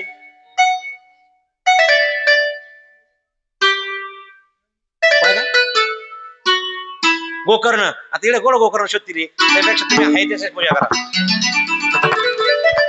श्रावण अष्टमीला ती आई जगदंबा चतुर्दशीच्या दिवशी या सगळ्या योजनेमध्ये या सर्व नंदाव्रत नावाच्या व्रतामध्ये चतुर्दशीला किंमत सांगितलेली. चतुर्दशी फार पवित्र सांगितलेली. आणि शिवपूजा केल्यानंतर ती आपल्या पवित्र अशा अंतकरणानं, पवित्र अशा जिद्दीनं ती काम करत होती. पवित्र अंतकरणानं जो भक्ती करतो त्याला देव प्राप्त होत असतो, कृपा करत असतो. उगाच कोणा तरी आणायचं आणि लोकांचे बिल आणायचे, काही काही काय माहिती का, सोमवार आला का आपल्या बिल नंतर यायला का शेजारचा बिल आणायचा. तुम्हाला सांगू का, शेजारचा बिल जर आणला ना, पुढे जाऊन अजून एक सांगतो, ते जाऊ द्या, भगवान शंकराची पूजा करत असताना जाऊ द्या, घरामध्ये देवाला लागणारे कोणतेही वस्तू कोणाचंच आणायचं. मग ते नवरात्र असो, गणपती असो, काही काही असे पाहिले नैवेद्य असतात. नैवेद्य मला वाटण लावायला जायचं म्हणजे दुसऱ्याचे नैवेद्य, शेजारच्या कोण नैवेद्य घ्या आणि ते देवीला वा का लावा, न केलेली बरी पूजा, पीठ त्याचं, मेथी त्याची, कष्ट त्याचे, तुमचं काय करू नका, काहीतरी करायचं. म्हणून हे आम्ही सांगत नाही लोकांना. भाद्रपद कृष्ण त्रयोदशीला नाना प्रकारच्या फुलांनी फळांनी शंकराचं पूजन करायचं आणि पाणी पिऊन जीवन जगायची ती भक्त. अशा पद्धतीनं ती नंदाव्रत नावाचं व्रत ज्यांनी आयुष्यात केलं त्याला सिद्धी प्राप्त होतात, रिद्धी प्राप्त होतात, त्याच्या जीवनामध्ये काही दारिद्र्य येत नाही. नंदाव्रत नावाचं सोपं आहे, कोणाला वाटलं तर शिवमहापुराणामध्ये आहे. 4 दिवसाच्या कथेमध्ये शेवटच्या दिवशी आम्ही तुम्हाला सांगू शकतो की तुम्हाला देऊ शकतो काय करायचं कसं करायचं. त्याच्यात विवाह करण्यासाठी मी बोललो मगाशी, ज्यांच्या घरामध्ये मुलीला काही दोष असतील ते दोष टाळण्याची ताकद भगवान शिवामध्ये आहे. अनेक प्रकारचे दोष असतील, कितीही मोठे दोष असू द्या, दोष जाळण्याची ताकद शिवभक्तीमध्ये आहे. ती नित्यनेमाने केली पाहिजे, प्रसन्न अंतकरणाने केली पाहिजे. आपल्याला जीवनामध्ये एवढं जर त्यांनी केलं ना, त्याला काही कमी पडणार नाही. तुमचा विश्वासच नाही हो. तुमचा विश्वास कोणावर माहिती का, शेजारची ठकी सांगितलं ना, ठकीने सांगितलं लय गोड वाटतं तुम्हाला, महाराजांनी सांगितलं नाही, महाराजांना त्याला धंदा आहे म्हणते, आमचा धंदा आहे का. आणि त्या शिवसतीला त्या शिव भगवान शिव प्रसन्न झाले. प्रसन्न झाल्यानंतर अंतकरणात जागृती निर्माण झाली सती मातेच्या. आता भगवान शंकर प्रसन्न झाले, आता भगवान शंकर म्हणतायत हे सती. मग सती नावाने आवाज दिला का दिला भगवान शंकराने, माहेश्वरी नावाने आवाज दिला भगवान शंकराने, हे माहेश्वरी कशासाठी तू वरती येत. मग तिनं सांगितलं मला नारद मुनीने असं सांगितलंय, भगवान शंकर तुझे ब्राह्मण वेशेमध्ये आला होता. भगवान शंकर सोपा नाही, लोक म्हणते भोळा दैवत आहे, भोळा नाहीये. त्या भगवान शंकराने प्रसन्न झाल्यानंतर वर दिल्यानंतर काही हरकत नाही, लग्न होईल. साधूंना पाठवलं 7 परीक्षा घेण्याकरता, बापाची परीक्षा वेगळी घेतली. एवढी परीक्षा घेतल्यानंतर मग भगवान शंकर लग्नाला तयार झाले. आणि अशा परिस्थितीमध्ये भगवान शंकराचं आणि सती मातेचं 10:30 वाजल्यामुळे लवकर लग्न झालं. शुभ मंगल सावधान.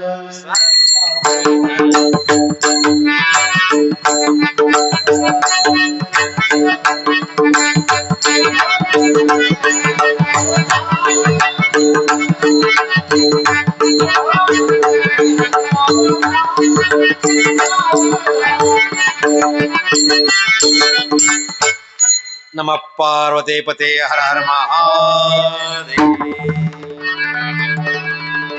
आता ते सतीचं लग्न आहे ना खूप मोठे, पण आपल्याला पार्वतीचं लग्न करायचंय. शिव पार्वती विवाह सोहळा येणाऱ्या 16 तारखेला संध्याकाळी आहे त्या वेळेमध्ये होणार आहे. त्या लग्न सोहळ्याला सगळ्यांनी हजर राहायचंय. मामा काका चुलते भावंड, खोडी करणारे खोडी न करणारे, भामटे चोर सगळे आणायचे. भूत वेताळ सगळ्यांना बोलवायचंय. त्याच्यामुळे आपण हे सतीचं लग्न शॉर्टकट मध्ये करून घेतलंय. साखरपुड्यात लग्न केलं समजा. काय होतं माहिती का, तुम्ही एवढे प्रसन्न अंतकरणाने आहेत ना, तर मला कथा निसत्या खूप सुंदर कथा आहे. पण 11:15 वाजलेले आहेत आणि वाजल्याचे घड्याळाचे वाजले की तुम्ही माझ्या घड्याळाचे वाजले. आता सांगा तुम्ही आम्हाला, पण आम्हाला 5 वाजेपासून घरातून निघायचं, रात्री इथपर्यंत येऊ असतो 11 वाजल्यानंतर रात्री 2 वाजता झोपावं लागतं. म्हणून थोडं अवघड आहे, काही हरकत नाही. तुमच्या कथा ज्या ज्या आहे त्याप्रमाणे. सतीनं उडी का मारली याचं कारण 2. एक, सतीचं आणि भगवान शंकराचं लग्न झालं. लग्न झाल्यानंतर ते फिरायला गेले. आपल्याकडे फिरायला जातात, कुठे जात्या, हनीमूनला जातात. कुठे जाते ते, पंढरपूरला नाही जाते ते. आता ती जागाच नाही सांगण्याची. मग ते पंढरपूरला ते जात्या कुठं, ती जागा सांगण्यासारखी नाही. पण ही भगवान शंकराने सती माता गेली, हनीमूनला गेले. हनीमूनला जात असताना कारण सांगतो, सती मातेने उडी का मारली यज्ञकुंडात, त्याचे कारण 2 आहे. एक कारण, पहिलं कारण सांगतो. पहिलं कारण असं की त्या हनीमूनला जात असताना भगवान शिव आणि शंकर संवाद करत होते. नवरा बायकोचा संवाद चालू असतो. संवाद चालू असताना आई जगदंबेनं त्या भगवान शंकराला अनेक प्रश्न विचारले. प्रश्न विचारत असताना प्रभू रामचंद्र लक्ष्मण आणि अजून कोण होतं बरोबर, रामायणातील प्रसंग आहे हा. थोडा करंट देऊन पुढे जायचं कारण आहे तिथं. प्रभू रामचंद्र लक्ष्मणासोबत कोण होता अजून, सीतामाता. सीतामाता आणि प्रभू राम लक्ष्मण ते सीतामातेला शोधत होते. ते तिघांचा प्रवास करत होते ना. पण सीतामाता रावणाने पळून नेली होती. त्यामुळे कोण होतं, प्रभू रामचंद्र आणि लक्ष्मण. भगवान शंकराने प्रभू रामचंद्राला बघितलं. प्रभू रामचंद्र कोणाचा अवतार आहे, रामचंद्राचा अवतार कोणता, भगवान विष्णूचा अवतार.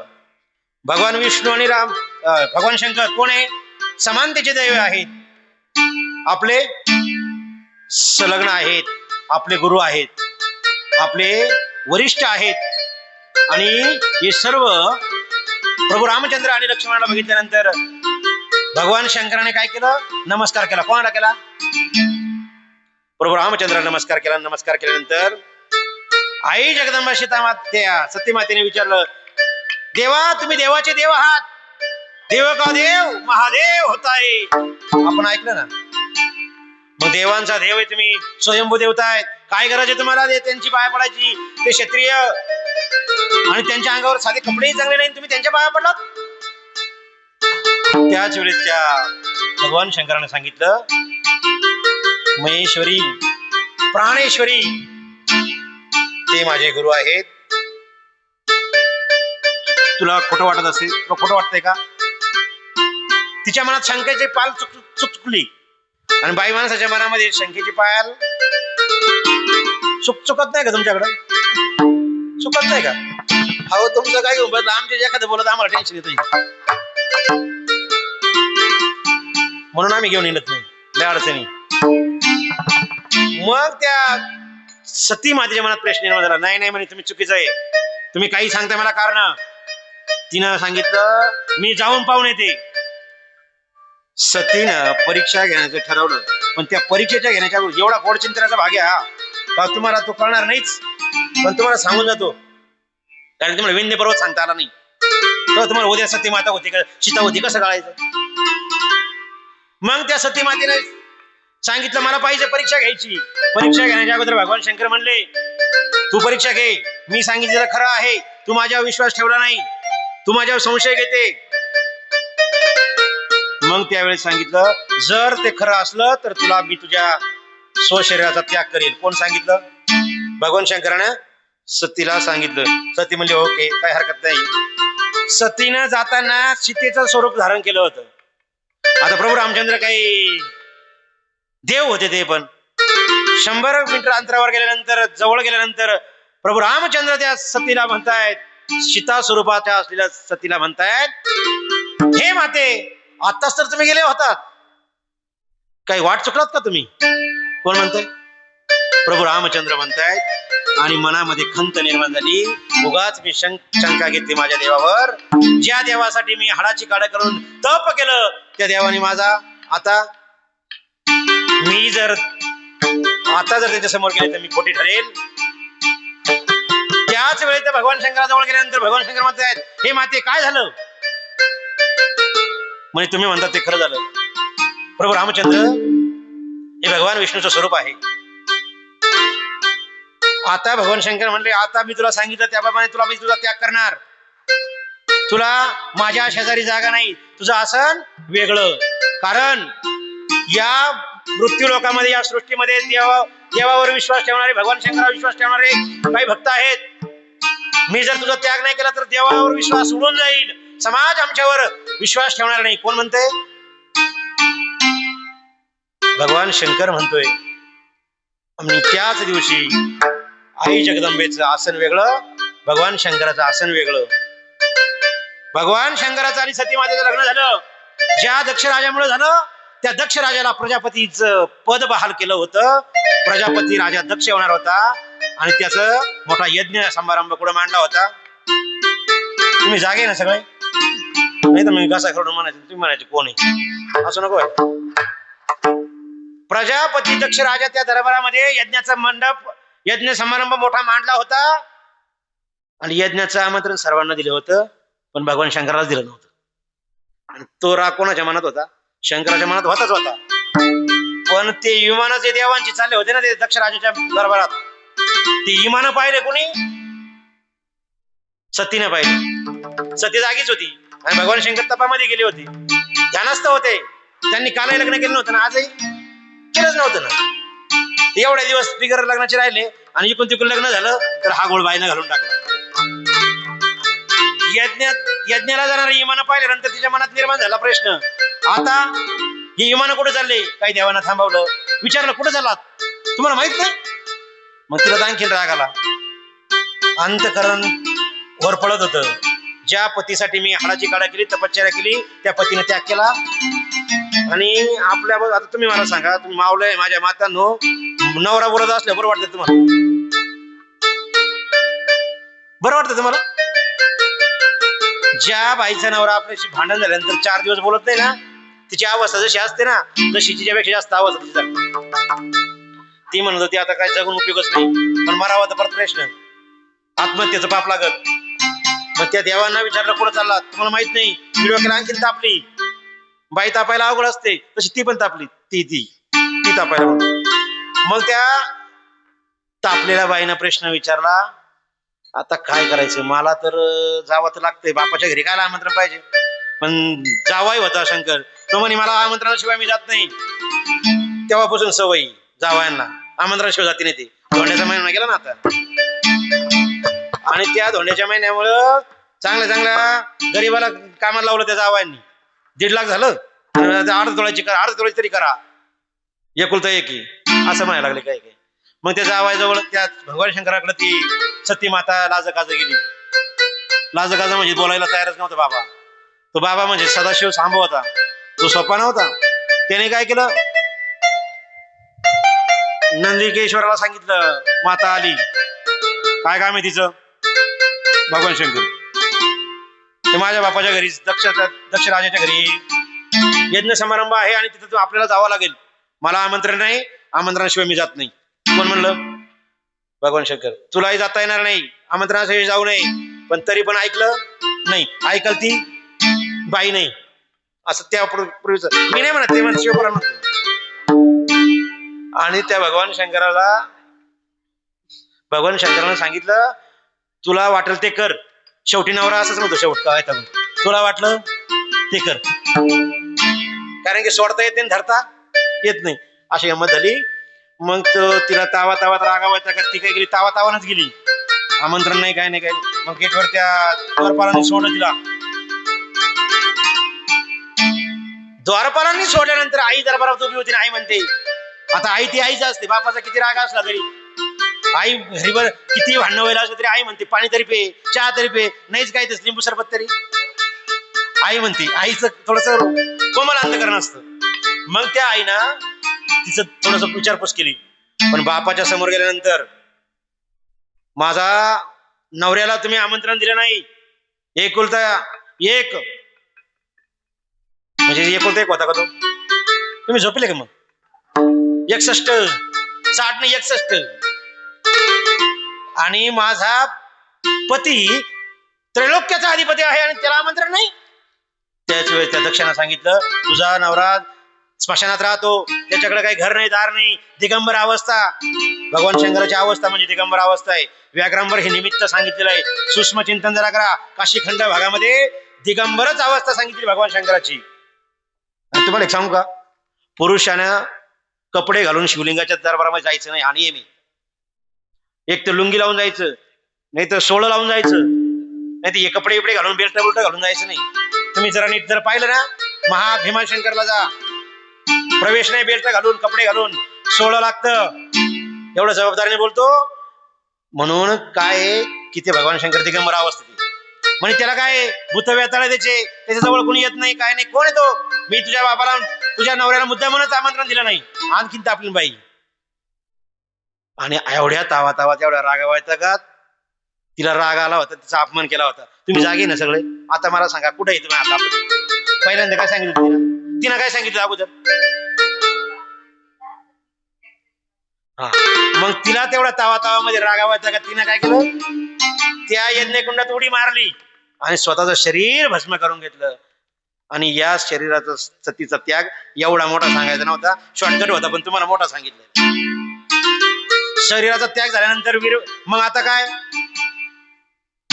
ती बातमी भगवान शंकराच्या कानावर गेली.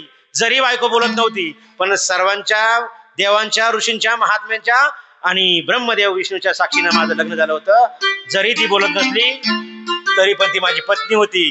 रागात भगवान शंकराने एक जटाव पटली आणि वीरभद्र निर्माण केला. वीरभद्राला पाठवलं. वीरभद्राला पाठवून तिथं युद्ध केलं. भस्म, त्या यज्ञाचा भस्म करून टाकला, नासधूस केली आणि अनेक प्रकारचे त्या दक्षराजाच्या गण्यांना मारलं. आणि शेवटच्या क्षणाला दक्षराजाचा चिरशेद केला. चिरशेद केल्यानंतर देव ऋषी साधू जागे झाले. म्हणताय काय, दक्ष राजा गेल्यानंतर प्रजाची सृष्टी निर्मिती कोण करणार, हा मोठा प्रश्न निर्माण झाला. भगवान शंकराला बोलावलं. भगवान शंकराने सांगितलं, जो कोणी पहिला प्राणी दिसेल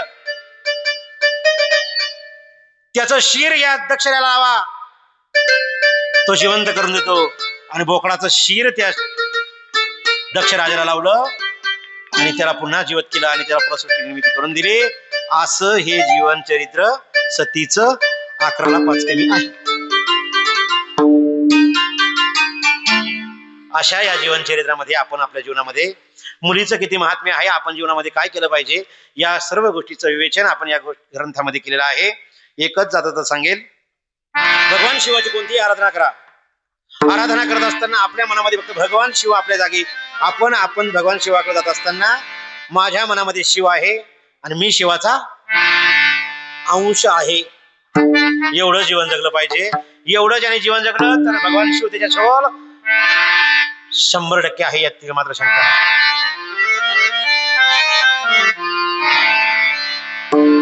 आता कथेचा पूर्णविराम इथंच देऊ. उद्याचा 3रा दिवस आहे. अजूनही 10 मिनिटं 20 मिनिटं 30 मिनिटं अजूनही घेतली असती, पण रस्ता खराब आहे आणि प्रवास पुन्हा वाढतो. त्यामुळं उद्या लवकरच चालू करण्याचा प्रयत्न आहे. 8:30ला चालू करू. आज जरा उशीर झाला. आज 2रा दिवस असल्या कारण सती जीवन चरित्र तुमच्यापर्यंत आणून सोडलेलं आहे. ज्यांना कोणाला रोज आपण चिठ्ठी पद्धतीने एकाला बक्षीस देण्याचा प्रयत्न करत आहे. जीवनामध्ये पुस्तक काय करतात, पुस्तक जीवनाला चालना देण्याचं काम करतात. म्हणून पुस्तकं भेटवस्तू म्हणून देत असतो. चिठ्ठी काढल्या जाईल, गवळण होईल, आरती होईल, 5-5 मिनिटात होईल सगळं, आणि कथेचा समारोप होईल. उद्या काय सांगू, तुम्ही सांगा. आता काय सांगायचं तुम्हाला, काय येते उद्याच्या दिवसाचा असा विषय, बेलाचं महात्म्य आणि भस्माचं महात्म्य, असं 2 पार्ट सांगणार आहे. पण तुम्हाला कोणाला काही वेगळं ऐकण्याचं असेल शिवमहापुराणातलं, म्हणजे वेगळं म्हणजे तुम्ही सांगा गोकर्ण, एक जण आला गोकर्ण सांगा म्हणे. अहो म्हणलं गोकर्ण माझ्या भागवतात राहतं, इकडे कुठं असं राहतं काही. म्हणून उद्या भस्माचं महात्म्य आणि बेलाचं महात्म्य सांगणार आहे. बेलाची झाडाची निर्मिती कशी झाली, इतकं सुंदर गोड चरित्र आहे ते उद्याचं. माझा मोह आवरत नाही आणि मग मला मोहात घाली. त्यानंतर ते मला म्हणते तुम्हाला आवडत नाही मोह. एक जण या बारीक मुलगा पाठवा.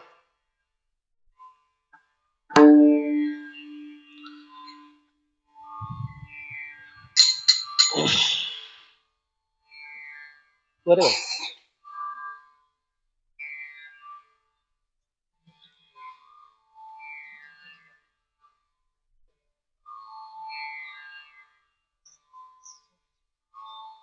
उर्मिला भांगरे आजच्या या शिवकथेमध्ये शिवप्रसाद घेऊन जात असताना शेवट आले वाटतं ना. वा, शेवट तो भला माझा भाऊ गोड झाला.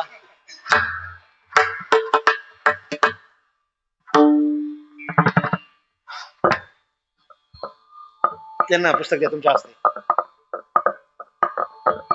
म्हणजे आता उद्या तुम्ही 8:30ला आले पाहिजे. हे तुम्हाला दिखलं द्या सांगितलं त्यांनी. पुढे घ्या.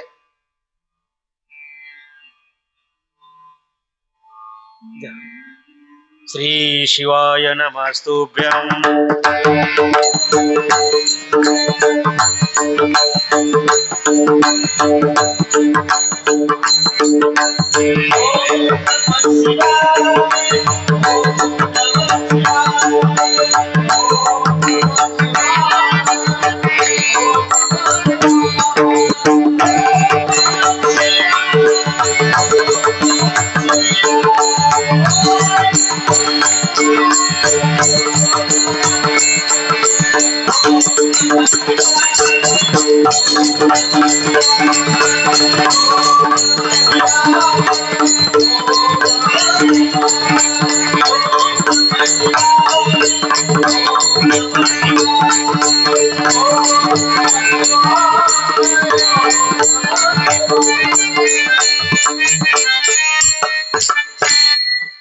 उद्या ज्योतिर्लिंग 2 ते 3 ज्योतिर्लिंग सांगण्याचा प्रयत्न आहे.